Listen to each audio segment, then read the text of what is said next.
లేదంటే ఇది స్టార్టింగ్ మాత్రమేనా, ఇలా ఇది కంటిన్యూ అవుతూ ఉంటుందా? ఇప్పుడు నోటితో చెప్తా నొసటితో విక్రించే వ్యవహారం. చంద్రబాబు గారి ఇంటి దగ్గర నుంచి డబ్బులు ఏందారు, పవన్ కళ్యాణ్ గారి జేబులోంచి ఏం తీసారు. ఇచ్చేది బయటియే కదా, ప్రభుత్వానియే కదా. మోయలేని భారం ఎందుకు అవుతుంది? మోయాల్సిన భారం, మోసి తీరాల్సిన భారం.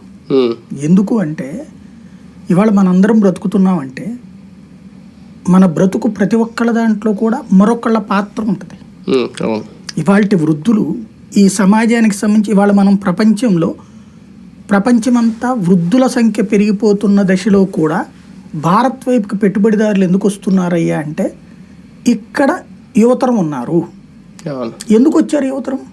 ఈ వృద్ధులు కష్టపడి పట్టినే కదా, ఈ వృద్ధులు ఆ పిల్లల్ని కనబట్టినే కదా, వాళ్ళ పిల్లలు మెరుగు చూసుకున్నట్టు బట్టినే కదా, దాని వల్లనే ఇక్కడ కంపెనీలు వస్తున్నాయి కదా, దాని వల్లనే ఇక్కడికి పెట్టుబడులు రావడం వల్ల నువ్వు వాళ్ళ లక్షల్లో సంపాదిస్తున్నావు కదా, వందల వేల లక్షల సంపాదిస్తున్నావు కదా.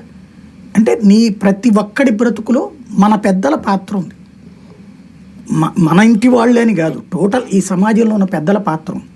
ఒక రకంగా వాళ్ళకి మనం కృతజ్ఞతగా సమర్పించుకుంటున్నటువంటి బాధ్యత అంతే.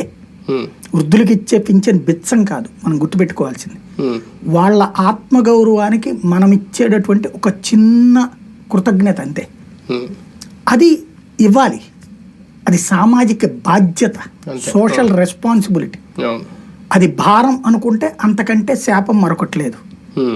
అప్పుడు ఓ రకంగా నీ కన్న తల్లిదండ్రుల్ని నువ్వు వదిలేసుకున్నట్టే.